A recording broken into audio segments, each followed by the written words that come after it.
Hello, my name is Corey Knipe, and I am the ISA St. Louis Section President. Today's presentation is put on by Steve Huffman, who is currently Vice President of Marketing and Business Development for Mead O'Brien Incorporated. He is also a ISA Fellow and former Society President. He serves on the Automation Federation Government Relations Committee as Chairman and was former General Chair. He's also been president of the MBAA, the Master Brewers Association of America, District St. Louis from 2016 to 2017, and previously from 2004 to 2005. Mr. Huffman also serves as an instructor for the annual MBAA Brewing Systems and Maintenance course. He has over 45 years of experience in the industrial process control area, including measurement and control, process and utility piping, hardware, and system design. This includes field instrumentation, control components, valve automation, and in particular process steam systems, components, and application engineering.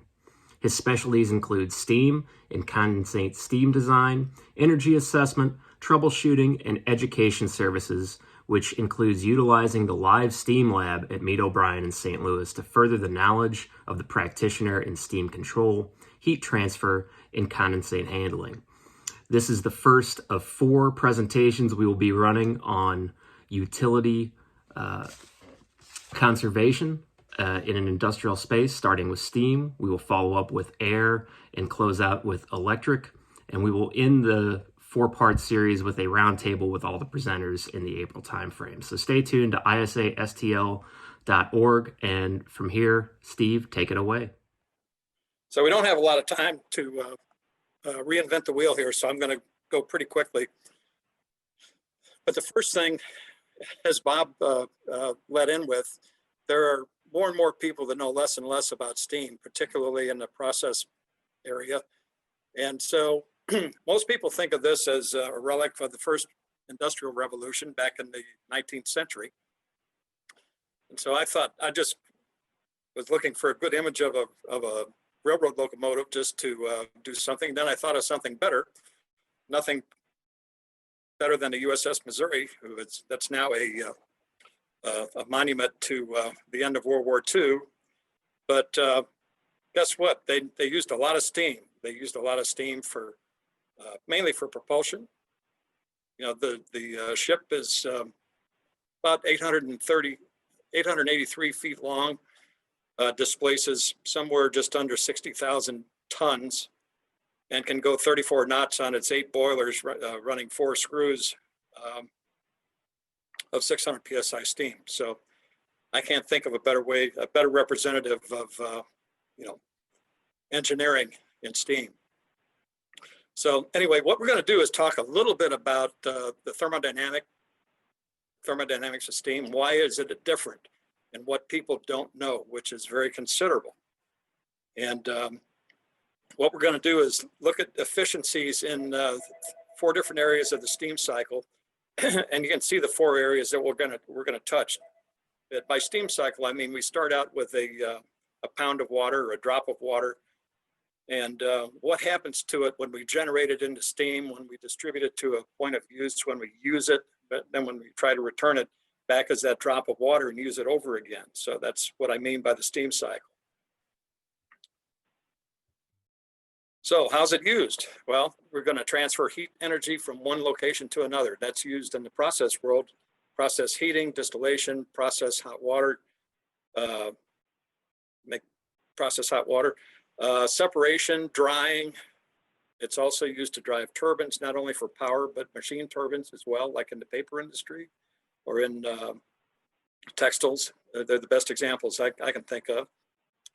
And in the healthcare world, to humidify, in hospitals, to sterilize, to clean things, etc. So there's a lot of uses still today.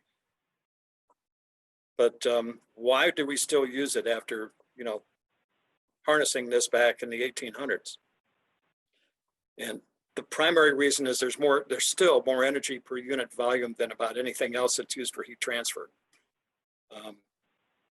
We don't have to pump it. Once we've made steam, we don't pump it.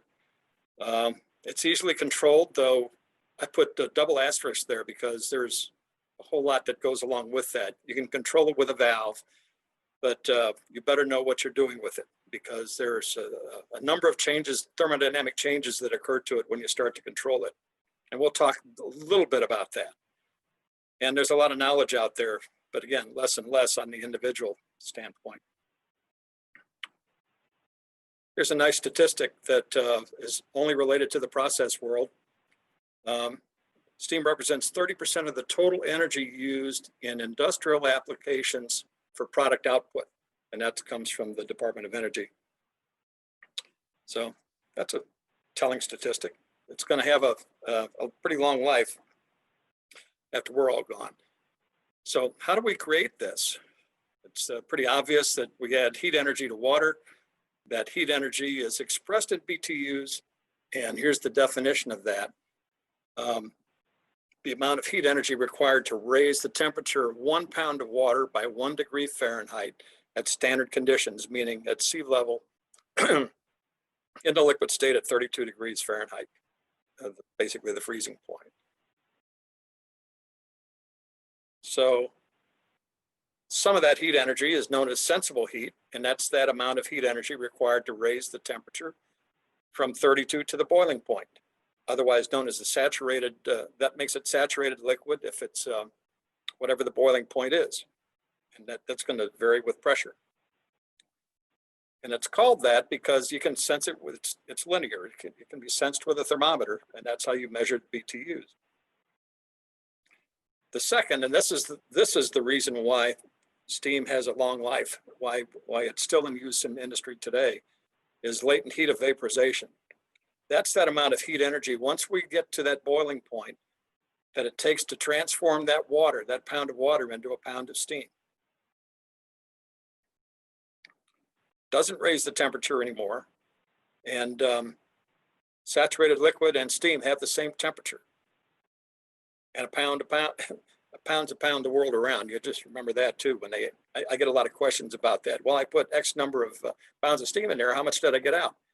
Well, okay.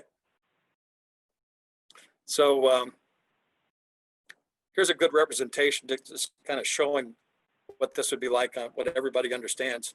A tea kettle. We're going to start out with that pound of water at 32 degrees. Make that chilled water. And we're going to add BTUs until we get to the boiling point, which we all know is 212 degrees at atmospheric pressure. And at that point, we have the saturated liquid.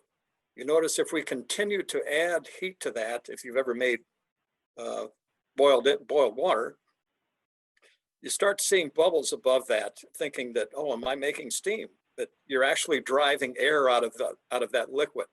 There's liquid in every pound of water. So I didn't mean to say that. There's air in every pound of water, and temperature will drive the air out. So, but eventually we'll end up with a pound of steam by adding 970 BTUs for that 1 pound of steam. This is what it looks like graphically. You can see on the y-axis, we go from 32 degrees to boiling point. And then you can see it's pretty linear. It's very linear for the first 180 BTUs. If you do a little addition there, we're starting at 32 degrees. We've added 180 BTUs. That equals 212. So that's why it's the same. And we keep adding heat, keep adding heat, keep adding heat. Nothing happens to the temperature, but eventually we have 100% high quality steam that we can use elsewhere. If necessary for turbine drives and whatever, we can superheat that steam, but that's not going to be a part of this discussion. And is not good to use. Superheated steam is not good to use for any sort of heat transfer. So since there aren't many plants out there that deal with 0 PSI steam, what happens when we add pressure to this pound of steam that we've made? Well, when the pressure goes up, so does the boiling point. Of course, that just makes logical sense, but what happens is it takes more heat to lessen the bond of the molecular structure under pressure to break the water molecules free to make steam. So we're going to end up with higher boiling points. Therefore, because of that, temperature rises as well. And at certain pressure, then we're going to know what those temperatures are. They're going to be much higher. Another key point that we'll discuss too is the relationship between steam volume and water volume. Now at 0 psi, well, I'm getting ahead of myself here. First of all, let's look at this effective pressure. We know that these particular temperatures that are listed in the blue bars, what they are at those specific temperatures or specific pressures. So we have something called the Keenan and Keyes thermodynamic properties of steam. That's a common industry reference. We use it all the time, and we can look up basically any pressure and know what that corresponding temperature is going to be on the saturation curve. And you can see this curves upward just the same as the pressure does. So we can keep on going. 150 psi is 366 degrees. 250 is 406 degrees. So it goes on, as you would expect. Here's another representation showing total heat as the top curve, latent heat, which does go down as temperature goes up slightly. And of course, sensible heat goes up. Now, this is very key to remember when we have a little more discussion. What happens to steam when we use it in a process and it condenses, and then the steam trap discharges it to a much lower pressure? And we see this try to evaporate back into steam again. It does, mainly because the sensible heat is too high for the pressure that we've just hit. We've lowered the pressure suddenly, and we cannot keep that in liquid form. It has to flash into the vapor again. So we'll talk about that a little bit later in a little more detail. And again, those are the bottom curve is the pressures that we selected to discuss. So you can see at the bottom, the pressure goes up, sensible heat goes up, latent heat goes down, and total heat rises slightly. One other thing this is where a lot of people get tripped up, is the specific volume of steam. That 1 pound of steam that we've made with that 970 BTUs at 0 psi takes up 26.8 cubic feet. That's massive. That's equivalent to, I think it's 77 feet of 8-inch pipe. Where if you look at 100 psi, that volume is 3.88 cubic feet. So let me back up a little bit. The specific volume relationship with condensed liquid, that condensate, at 0 psi, that ratio between that pound of steam and a pound of water is 1,600 to 1. So when we condense that, if we're not putting an equivalent volume of steam back into that space, we're not going to maintain that pressure. In fact, chances are, if you've closed the valve, that whatever you've closed, that portion of piping or that piece of equipment is going to go into vacuum unless we do something to stop that. So you can get the idea of the control issue is not as easy as one might think. And of course, if we've got 100 psi piping, we've designed that for a proper velocity of, say, 8,000 feet per minute, which would have fairly minimal pressure drop across 100 feet. What happens if we lower that to 15 psi when suddenly our volume triples and we're trying to put in the same amount of steam? So that's in existing piping, unless you're willing on a project to repipe that portion of the of either the distribution line or whatever part of the system you're in, then we're going to have an issue. So these are things that people who aren't that familiar with steam aren't going to know. So that's why I wanted to bring these things up. Here's just a cutaway of a portion of that properties of steam that you can see. It has all the numbers there for us. Steam at 250 psi is at 15 psi. I'll move my cursor over there. You can't really see it that well, but here's 15 psi. You can see that temperature is at 250. You can see that basically less 32, where that's our sensible heat. And these are the BTUs of latent heat that we have. And there's that specific volume as relates to the specific volume of the saturated liquid right here. So you can see that even that's probably, I'm guessing, somewhere 900 to 1. Any questions so far? Just kind of setting the stage on with the thermodynamics here. So how do we measure steam energy costs? And there's a cost, there's a fuel cost that you're talking about. More often than not these days, it's going to be on a gas boiler, and those units are typically represented as therms. But there's also cost of other components such as water, and also the chemicals that you're going to put into water as boiler treatment to prevent scale or to scavenge oxygen or whatever boiler treatment is needed to make your boiler run efficiently. So the cost of those inputs versus the output of 1,000 pounds of steam produced. So generally what you have to compare with, and this will vary around different parts of the country, but industry cost benchmark is typically around $10 per 1,000 pounds produced. If you're way off of that and you're whatever your competitors or your associates that have steam boilers have much less, then you better be looking at it. So here are the opportunities and why this is an important discussion. And you see it in this graph here is based on $10 per 1,000 pounds created, but it's also at 100 PSI, which is a fairly high pressure.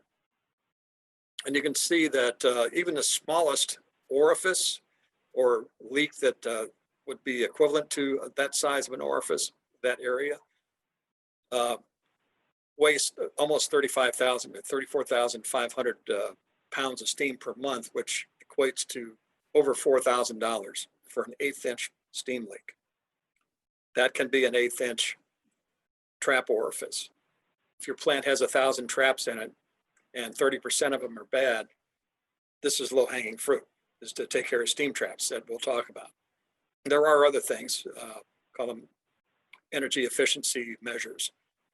But you can see if you have a pretty massive leak, like in a large process trap, whatever, that can magnify pretty quickly to 66,000 pounds per hour and almost 500,000 pounds of steam per month, more than 500,000.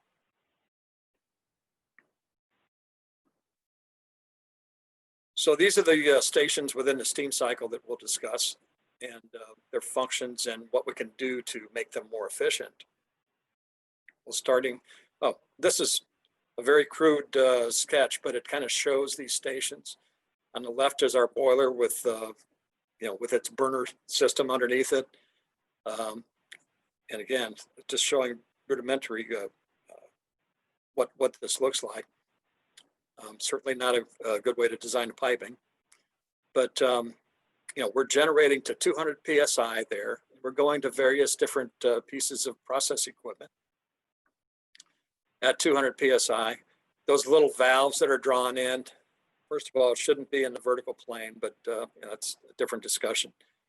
But typically those might end up being temperature control valves, and in which case the output of whatever that piece of equipment is, in that case, the first one being some sort of just a tank, water tank, whatever. The other one being some sort of a rotary dryer. These are going to have different pressures. So, and again, it's controlled by what temperature they want to get or how much volume they want to make of product or whatever. So you can see that the heat is transferred from the heat transfer device, the coil, and then it goes to a steam trap. The steam trap then is where all of this transitions into the return system. So this kind of gives you an idea of what all this looks like. You can also see, looking over here, that pressure reducing valve, that's reducing my 200 PSI pressure down to 15. Remember what we talked about, the volumetric changes in steam. They've put an expander on the piping such that even though we don't have these users to deal with, we only have some minor users to deal with, we have to expand that piping in order to get the steam flow to its point of use. Also note here on our condensate return that's in the field someplace, there's a vent, and it's an atmospheric vent. Typically this ends up being atmospheric. We'll talk about that when we get to that section. Same with the DA tank. We have that, but that's somewhat calibrated either with a fixed orifice or a valve. But again, we try to minimize the vents, or at least use the heat output from the vents to do something else with. Here's what, again, very rudimentary, but here's a sketch of the boiler room components. You can see here in the middle, this is our boiler. Of course, boilers have to have water. And so here's the makeup water, raw water coming in, or to a treatment system. On one side, this is our feed water system here that's going to end up feeding the boiler here.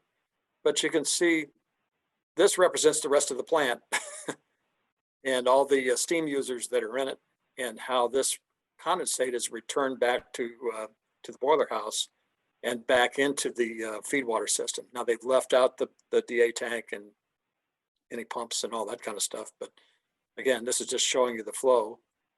And then our feed water goes back into the boiler. But before it does that, this is a heat exchange device called an economizer. What we're doing here is taking advantage of the stack gases, which are going to be very hot coming off the boiler. And we're transferring that heat into the feed water to make that hotter and much more efficient, so that it doesn't take as much energy to make a pound of steam. So that's one efficiency measure right there that we'll mention as far as the boiler is concerned. Another one is the blowdown system. In order to remove solids, scale, TDS they call it, total dissolved solids, then the system has to be blown down every now and then, and that's pure waste.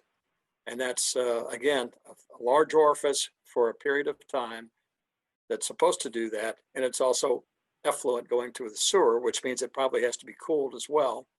So we're trying to figure out ways maybe to minimize the amount of time that this happens, that we have to do blowdown. And that's usually done by the waterside management, how well that's done for whoever takes care of the boiler.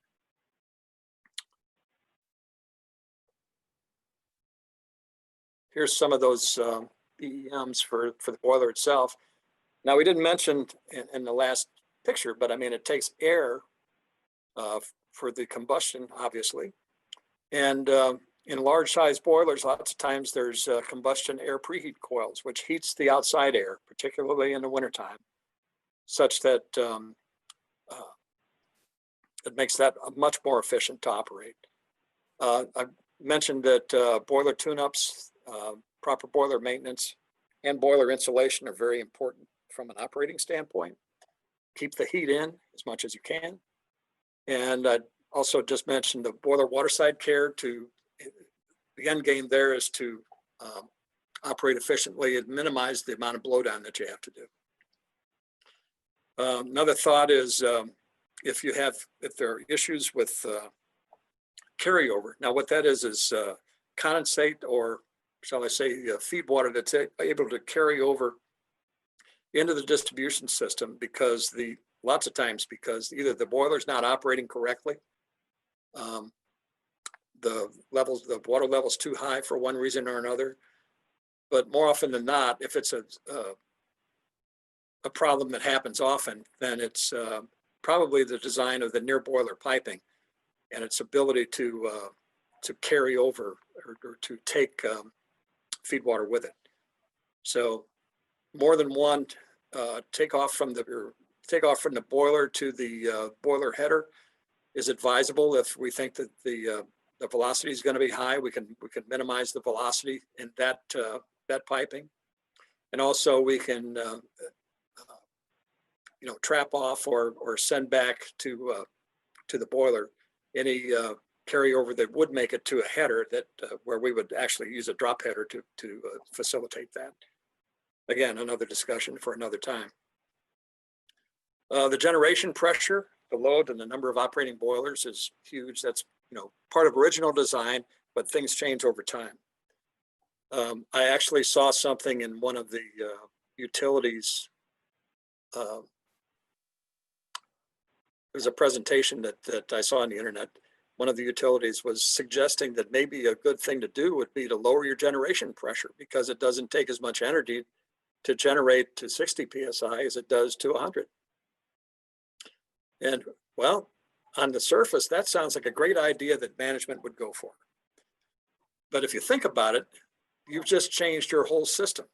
And if, in fact, you still have all the same users, if not more users than you had before, the volumetric difference between 60 psi steam and 100 psi steam is huge. And what you've done is limit your piping, perhaps create another project where you have to add a whole bunch of piping. In other words, you'll never get your payback because you don't understand thermodynamics of steam. So it's very important to, when someone suggests something like that, to research it a little bit and then figure out that, guess what, maybe that's not such a great idea. When they designed particularly campus facilities at universities, hospitals, and whatever, generally speaking, they will generate to a much higher pressure, particularly if there's any controlled combined heat and power, if you're driving turbines or something like that.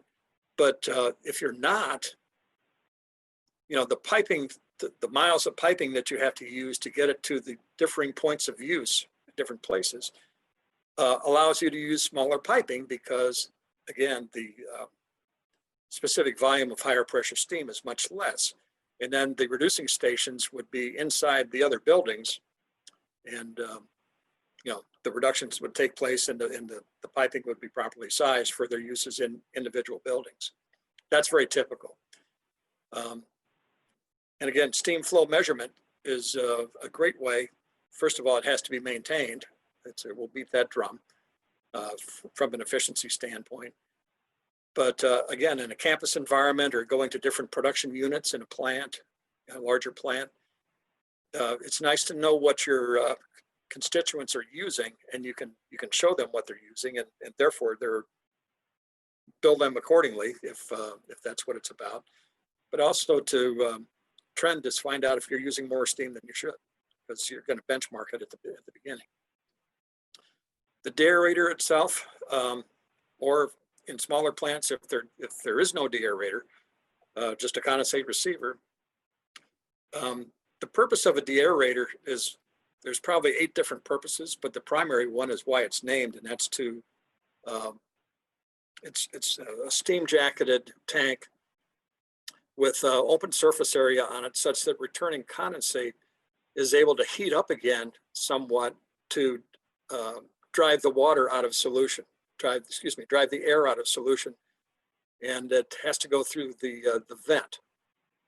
Now, there's a lot of calculations that are made, and this vent isn't very big, but it can make a huge difference if someone doesn't understand what they're trying to do with it. So lots of times they'll do that calculation and put in a fixed orifice so to keep people from playing with it. But that's one energy efficiency measure is vent sizing on the deaerator. Feed water pumps are located under the deaerator and obviously send another area for the deaerator is to mix returning condensate with make up feed water, whatever needs to be made up. Also, your chemical tests are typically done there, etc. And then the economizer we already talked about. You saw what that kind of looks like. And what we're doing is using those stack gases for a good purpose, heating water with it. That water is feed water. So the next station in the steam cycle is the distribution. That's the piping system. That's what takes us from A to B. And this is the ultimate goal, is to have a system that provides dry steam to the final point of use. In other words, where the heat transfer takes place. Sounds easy. May not be. Flowing steam, even though there's insulation on the piping, is still going to be somewhat inefficient. It will be really inefficient if insulation is missing, or if it's been torn off because reusable insulation isn't so much reusable. I think that depends on who designs it. And of course, there's accumulating condensate in gravitational low points, risers, again, piping that's been pitched at the bottom, closed valves that are not closed all the time, that creates a hazard, and end of mains. So what do we do about that? We have to be able to get that condensate out of there. And of course, carryover, like I mentioned before, which means lower quality steam, which means more condensate, more heat loss, because we didn't start out with high quality steam to start with. So what do we do about that? Drip legs are nothing more than low points in the piping, where we put just a leg, which is generally the same size as the pipe. A lot of people misunderstand that as well. Should be a couple feet long. And that's where you accumulate this condensate just to get it out of the piping system. In larger piping, it's half the size of the pipe.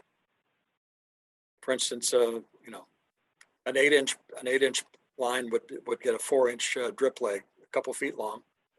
And at the bottom of that, we were able to put a steam trap, preferably one that handles dirt very well, that will get the condensate out of the system. And in doing that, that helps prevent dangerous water hammer, or at least one type of it. Here's some other effects of insulation. This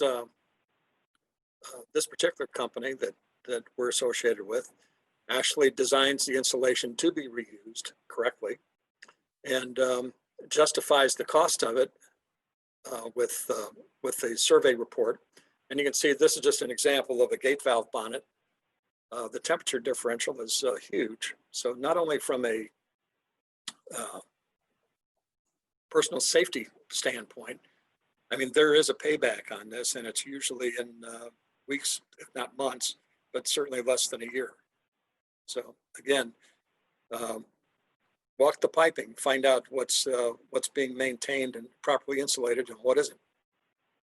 I would recommend the use of this type of product for maintained equipment, as opposed to hard insulating. I've seen steam traps hard insulated.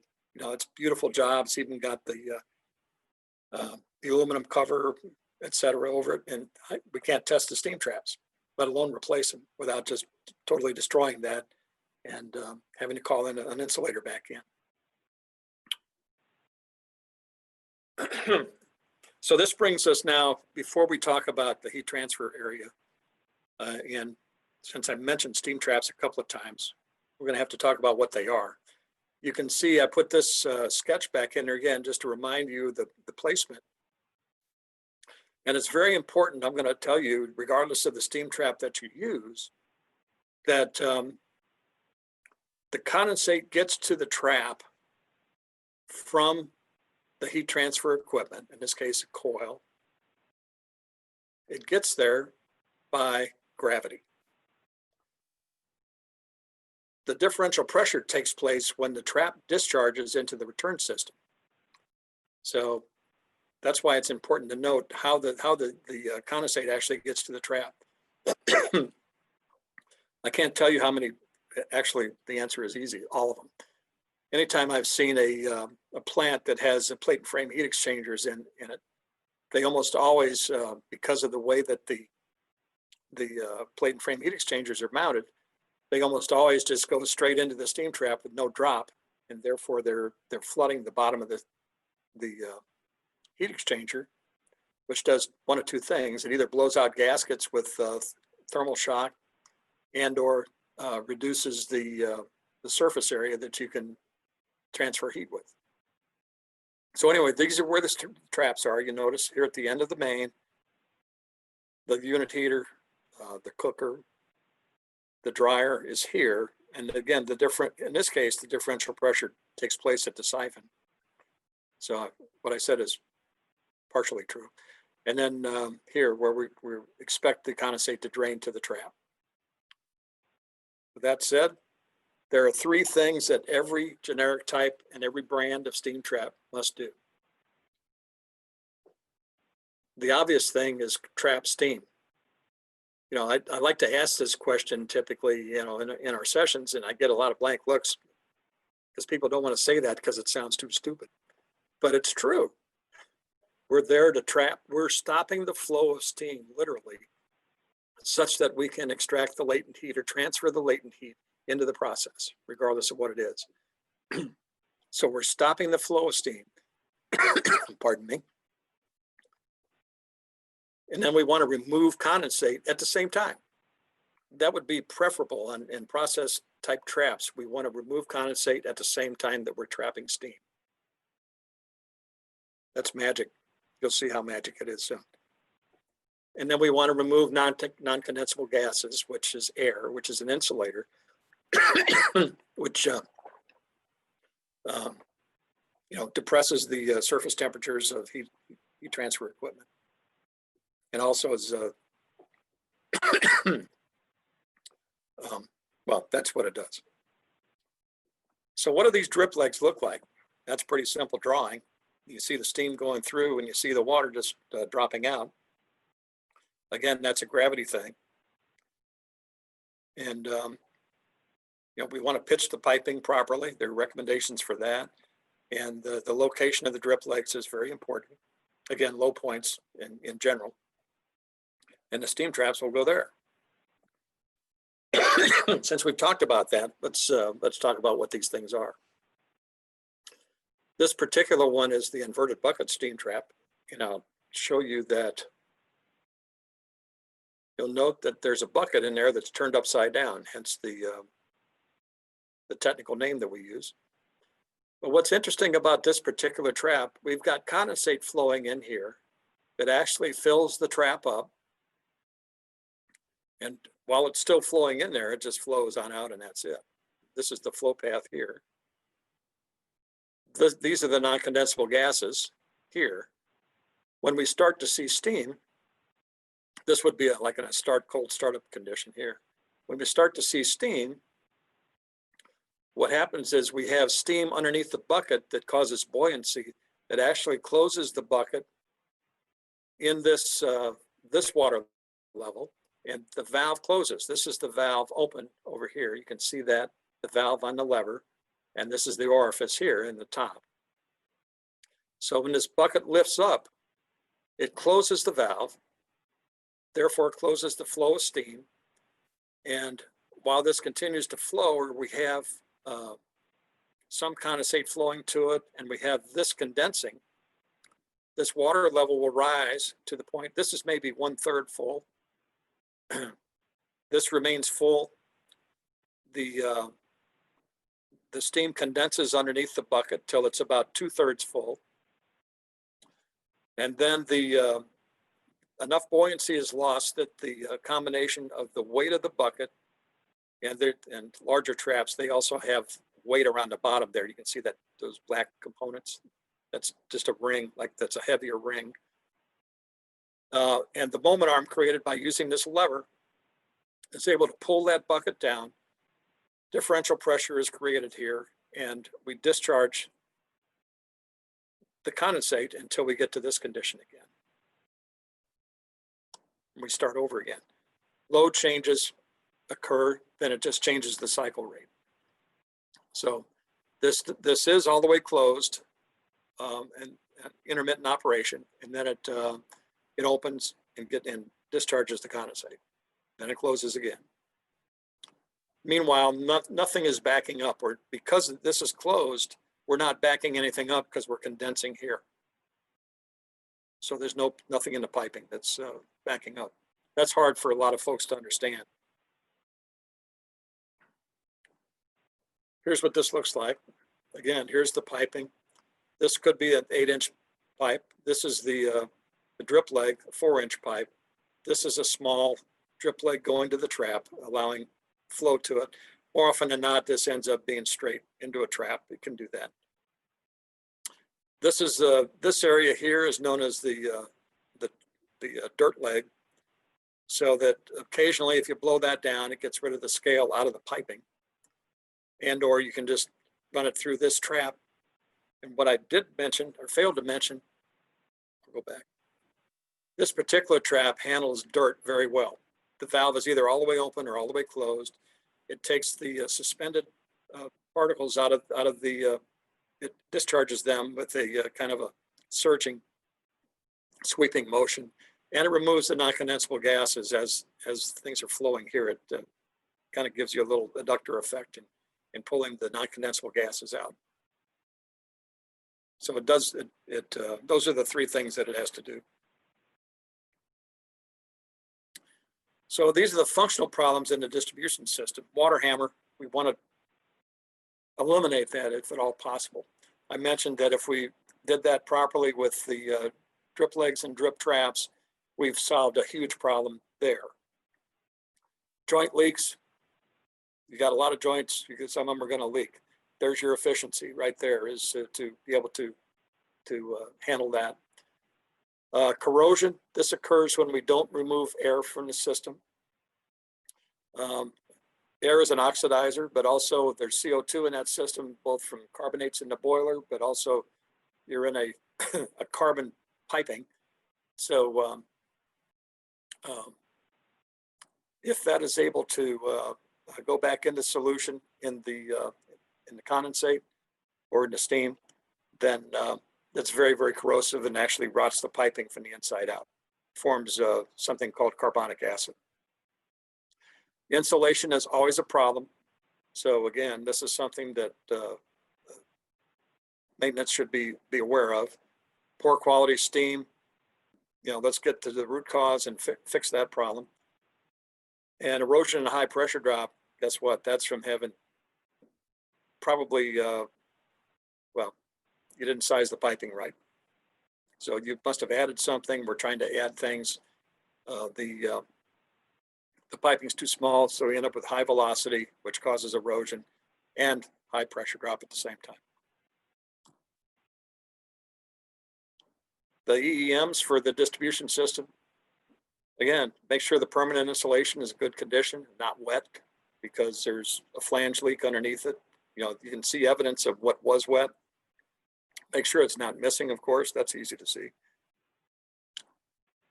Watch out for piping flange, joint leaks, etc. Ensure that the drip steam traps are operable. And this has been done historically by doing steam trap surveys, either yourself or someone, hiring someone to do that. That's a service that our company does, incidentally. But once a year, and that's good in that it's better than not doing it once a year. But the fact of the matter is that there are certain, particularly if there are a lot of them, there are certain steam traps that are going to fail the day before the survey, and there are certain traps that are going to fail the day after. All you've got is a snapshot in time, but you can manage to that. So, and that's better than nothing. There are things that happen now that make this much more palatable, and I'll talk a little bit about trap management systems. Again, this is the lowest hanging fruit and the most costly losses that you're going to find in a steam system. Utilize reusable insulation on valves and other maintained components, and make sure it's designed correctly so that whoever takes it off can easily put it back on. And evaluate pipe sizing based on max and normal flows using it. Again, I'm a proponent of flow measurement instruments, and do your velocity pipe pressure drop calculation, so that's not hard. There's plenty of programs to do that with. But also, I run across a lot of piping errors. People think that you're piping water piping when steam piping is different. Again, it's that knowledge thing that we've talked about. Here's an example of, I just took this, one of the screens that you get from a management system. This happens to be ours, from our manufacturer, Armstrong. And, it just gives you more data than lots and lots of data, stuff that management will like. In this case here, it's showing you, this is from the tester that we use. This is from manual testing, and this is maybe you've got a transmitter that's showing this. Here's an example of the system, the components. This particular tester here was designed with software in it that can detect the operation of several different types of traps, the primary ones, but it actually does the testing. Also, we use there's a tagging system that uses RFID, so you can get up close to the trap and hold the tester near it, and it will call up on your cell phone app what this is, with a picture of it, with probably 20 or 30 fields of data, including its operation. And by having the photograph, you know that if you can work on this by having a strainer blowdown valve, isolation valves, inlet, outlet, etc. So it's a great tool, and it makes the job done very easily, to the point that they even designed in a fitting in the bottom here, so you can use a painter's pole to test a trap in the ceiling without leaving the grade. You know, as long as you've got the RFID and then can just hold that next to the trap and test it, it's pretty cool. Somebody was really thinking. And again, this cell phone app is great. Here's another means of a managed system. This, again, this is our manufacturer. And there's this particular one is an acoustic measurement, where the software is designed to tell you if it's operating correctly. And there's, I think, 4 different total parameters that this will report on, including battery life. And if you set this to maybe, every 30 seconds that it would scan, then you extend the battery life maybe from 5 to 10 years or something like that. So this is something that is basically real-time testing all the time. So it's everyone stepped up the game pretty much because of the opportunities there that justify this. That brings us to the heat transfer systems. And the mission here is to transfer latent heat to the process in the most efficient and effective manner. And I'm going to talk in terms that these are my terms. This isn't in a book or anything. It's just the way I like to explain it. Something called a pressure zone. And it seems pretty simple, but it's the most complex part because there presents the most opportunities for poor performance or failure. And that's not just for heat transfer, but control, the control loop itself, everything. And make no mistake, the steam trap does contribute to the performance of the control loop. The other point, ignoring or underestimating good piping practice, proper selection, and thermodynamic principles gives you all kinds of issues that you can deal with. So here's an example. This is not always typical, but this is taken from hydrocarbon processing industry. This example, you can see here, our steam inlet comes in here. There's a strainer with a blowdown valve. There's some sort of pressure indicator here. And we've got our isolation valves, inlet here, inlet here. There's the control valve. In case something happens here, then they've got a bypass valve. This is a hand globe valve. Here's my 2 drip legs. We have to have this here on the inlet because it's a downcomer. It's going through the valve. And what if that valve's closed? We have to be able to remove condensate rather than allow it to build up. On this side, we have another drip leg because it's a riser, and it will accumulate condensate and perhaps slug that condensate into the heat exchanger, which isn't good. These are going to be at different pressures. So another reason to do that. So we're going up. In this particular case, the steam is going into the tubes. That's unusual too, but it's not unheard of. So we're heating the process. Here's the inlet, there's the outlet. And here we're making our drop down here and going through our trap assembly here. So we've got isolation valves on both sides, a strainer, no blowdown. the bypass on this as well, because we can't afford to shut any of this down. And there's the steam trap just represented going, and there goes our condensate return. So my pressure zone is from here. This is my interface with the steam system. This is supplying steam to, this is all this cares about, is how much steam it's going to supply to this heat transfer equipment. And this has to do its three functions: stop the flow of steam so that we can extract the latent heat, remove condensate as it forms, and remove non-condensable gases. So that's the pressure zone. And this is the interface with the return system. So that's, to me, the most simplistic way to explain it.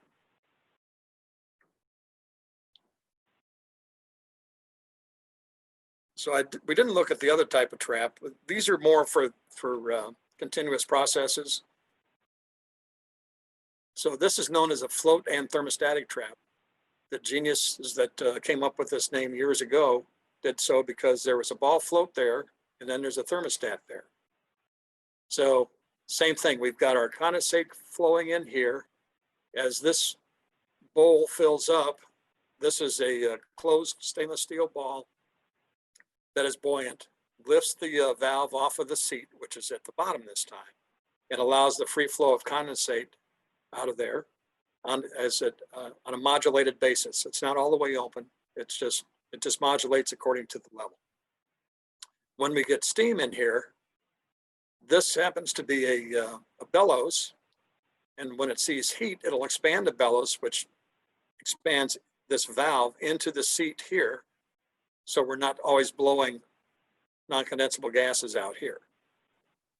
So then when we start to get more non-condensable gases, this is located high such that the when we get an accumulation of air, this will tend to shrink the bellows, open the valve, and allow this valve, this orifice, to discharge this downstream of where this is discharging condensate. So two separate orifices. These are really, really good for because they operate on very low differentials when we're throttling steam, and sometimes we're approaching vacuum conditions because of that condensing rate that we're talking about. But these will, if something happens to this ball float, these will fail closed. That's not necessarily good in most process environments. If you've got that $1 million pharmaceutical batch that you're running right now, and the steam trap fails, I wouldn't want to be on the hook for that $1 million. So but what does happen, in my years, by taking care of these things, that's a very low probability, but a fairly high probability is that this will fail. The thermostatic air vent will fail over time, and it will typically fail open. So that's an energy aspect that we need to deal with, but it doesn't shut down a process. So we're good there. And that's a fairly small orifice. So the steam trap, again, just to be beneficial to the system, should be able to handle variable loads, remove condensate as soon as it forms. Not all traps do that. That's why I specifically mentioned that. Remove air and non-condensable gas, which they should all do. Resist water hammer, handle light loads, and if applicable, resist freezing damage. Functional problems with steam traps are obviously the loss of live steam. You probably want them to fail open, which means that's an orifice, some larger than others, and that's a pure steam loss. That's why it's that plus or minus 6 month ability. And then the time dwell, as far as writing the service order, as far as ordering the equipment, as far as getting the crew out there to change the trap, et cetera. That can turn into a year that you've lost a whole lot of money. Flooded heat exchangers can occur if we didn't design the system right to be able to, the steam trap's the wrong choice. If we're throttling enough and we've got a overhead return and we don't have enough differential pressure to overcome the lift. So 1 PSI equals 27, roughly 27 and a half inches of water column. So that means we're using 1 PSI when I use it 2 for 1. We're using 1 PSI of potential differential pressure to overcome 2 feet of lift if we're lifting condensate 10, 15, 20, 30 feet in the air. A lot of folks don't consider that in either their trap selection or what they're going to do about it, or even the control scheme. So again, I'm getting a little deep, and we're running out of time. Corrosion, I mentioned the corrosion is caused by not removing air and CO2. Frequent maintenance. If you have to maintain this system really frequently, then chances are something's not right, because it should settle down and be good. And poor process performance is always an indicator. Here's something that, just to make a couple of points, the barriers to heat transfer in process equipment. Here, let's look at this as a coil pipe cutaway. And what we're looking at is a microscopic version of this, where this is the fluid to be heated. This is the metal surface area. This is scale that has been able to form internally in the pipe. This is dirt that got on top of that on the bottom. This is water that's condensed already. This is air that's in there. And then we finally get to the steam. So you can see that it pays to try and minimize all of those things as much as possible.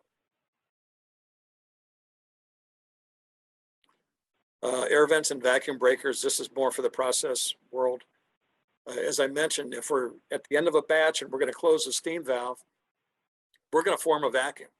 But the harm in that is that that will help assist in creating leaks, going back and forth like that. But also we end up with trapped condensate in a heat exchanger that we can't get rid of.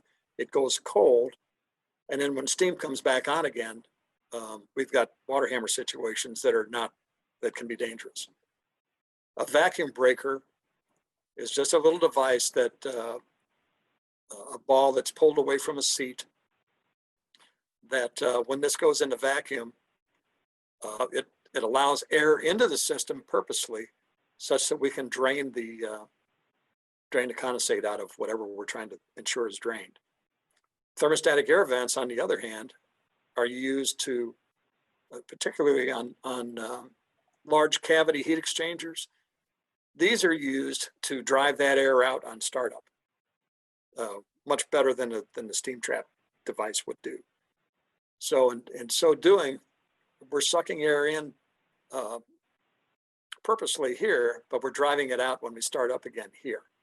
So it's a good way to do it. But these need to be isolated as far as energy efficiency goes. We want to ensure these are isolated with ball valves, not so that we can isolate them out, or valve them out, but so that we can replace them if they fail, because again, that's just more orifices that are, or steam leaks that can occur when these fail. And again, oops, sorry, go back. Evaluate system lift and back pressure, and that, again, the control pressure that you finally wind up with versus the amount of pressure required to get this to a condensate receiver is big, and that's a consideration. That's a design consideration. And ensure gravity drainage on shutdowns. So on steam use EEMs, make sure that the process and the drip steam traps operate correctly. Again, that's part of the trap management system. I can tell you my experience with large plants is that approximately 50% of the trap population, and these are plants that might have 500 to 1,500 traps in them, about 50% of those traps are drip traps. So the easier you make them to work on, or accessible, or whatever, the better off you're going to be, because that's most of your population. They may have the smallest orifices, but they're going to fail like all the others do. And in fact, if you think that in a trap survey that one has failed closed, and you said, well, it's not leaking, so it's not costing us any money, I beg to differ with you, because now you're affecting the condition of your steam. So anyway, that's it's something to consider. Properly insulate the heat transfer equipment and the piping, same thing.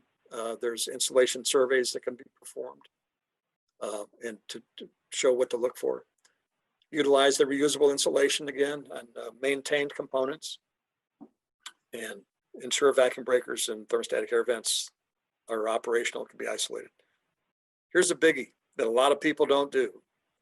Remember I mentioned where there's bypass valves on control valves and on steam, critical steam traps. Make sure the valves are closed. If someone was, the other thing is even isolation valves, if they're gate valves, their chances are they're going to leak over time. And so it's leaky valves can create as much havoc as anything else.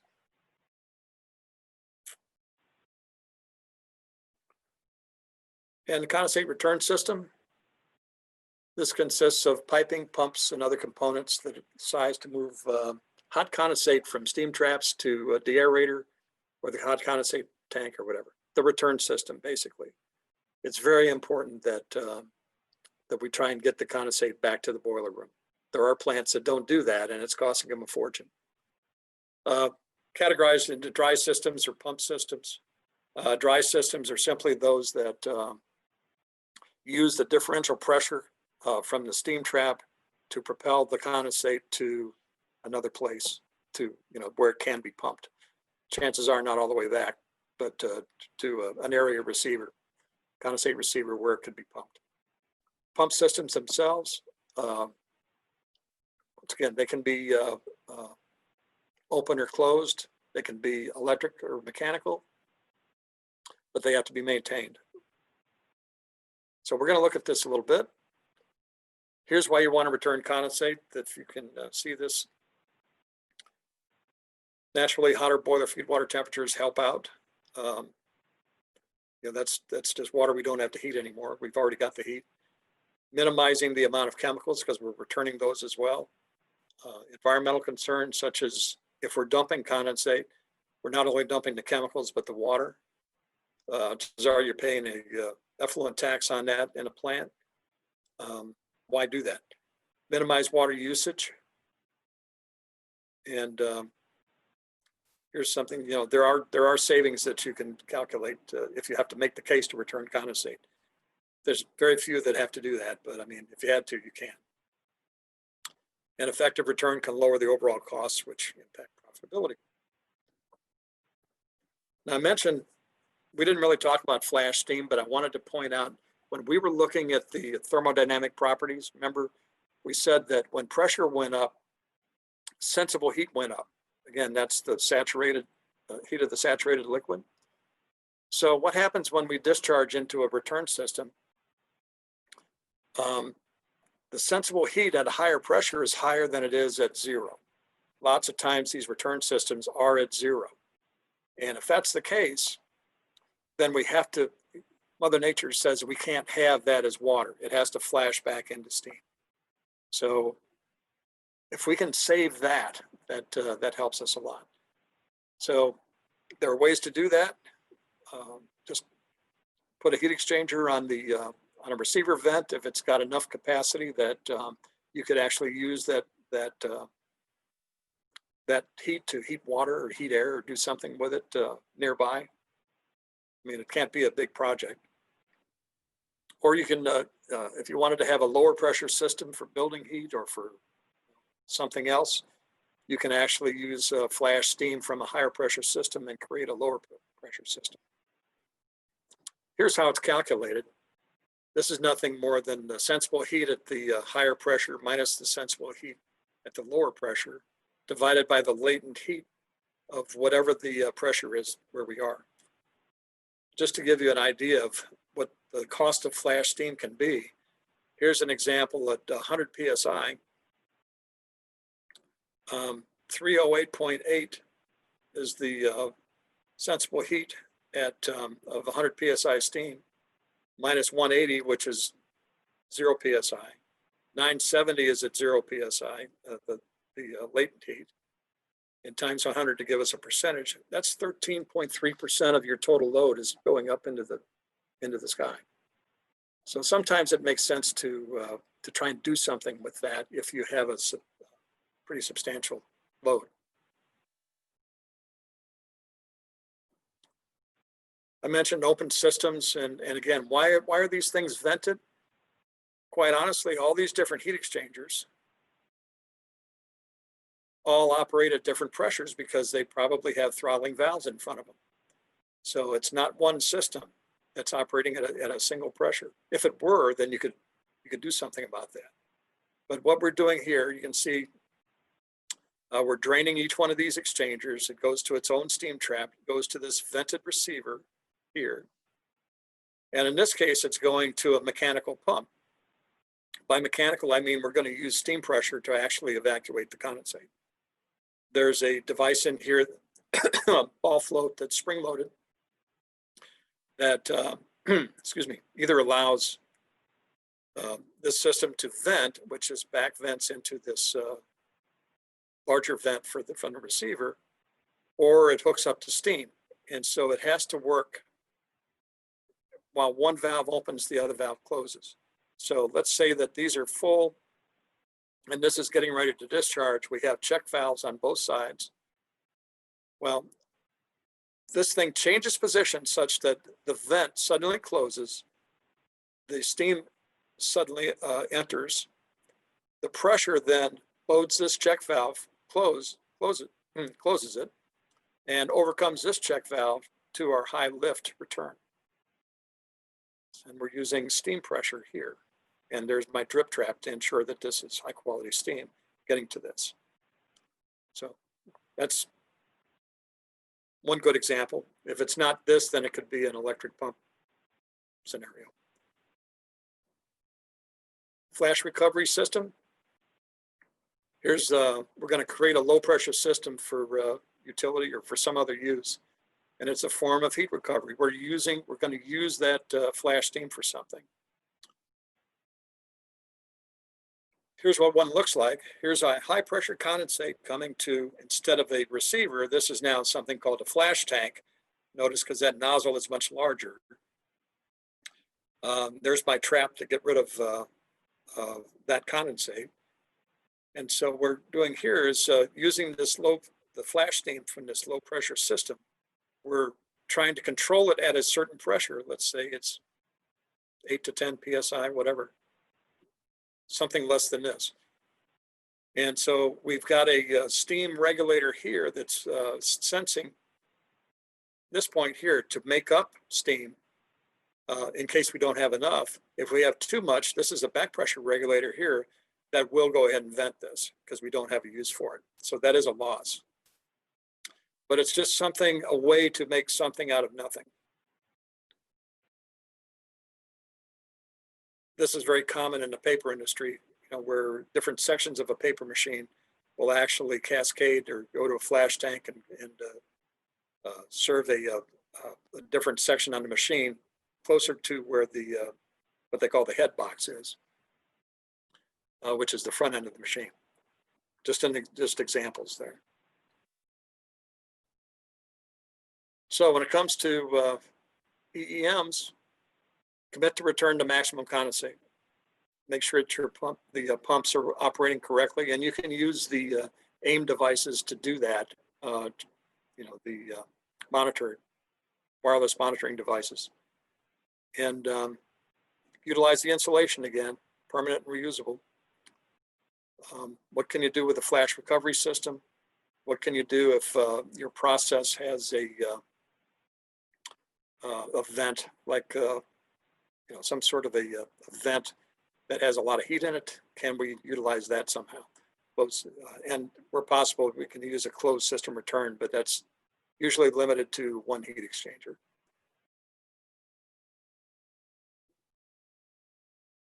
Now, what I didn't mention, and this is the good news, most utilities around the country, Spire in Missouri and Emory, Illinois, and in Illinois offer rebate programs.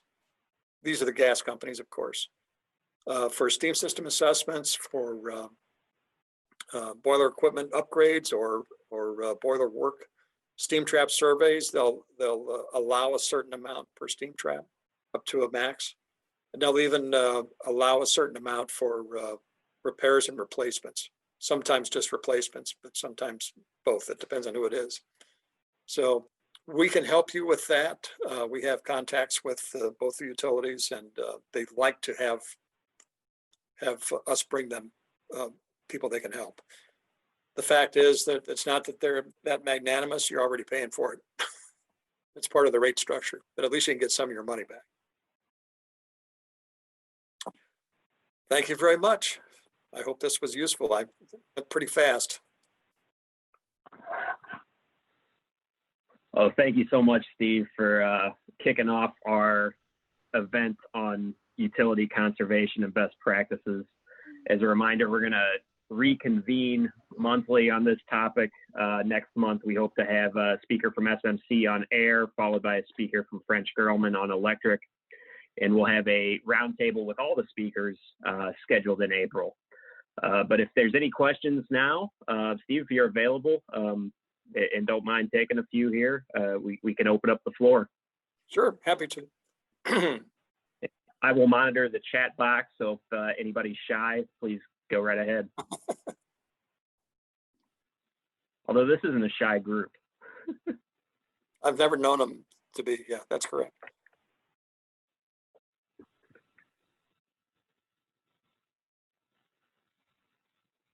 You did such a thorough job that nobody has any questions. Yeah, right. Well, I appreciate your time, gentlemen. So. No, we appreciate you doing this. Look forward to having you back in the future here in April to do the roundtable, and hope everybody can join us on the upcoming meetings. One last item of housekeeping. Don't forget to invite a friend. We have these snazzy little ISA with the 75-year logo, masks and mugs to give away for everybody that invites a friend to the upcoming meetings. We're going to enter you into a drawing and give a little ISA swag away. So please feel free. Steve, you're getting a lot of thank yous from Bob and Frank. I'm assuming Frank M is Frank McCormick. But once again, appreciate it. And we look forward to seeing everybody real soon. Thanks, Corey. Take care. Yeah, take care, everybody. We'll get this posted out on YouTube shortly. Appreciate it.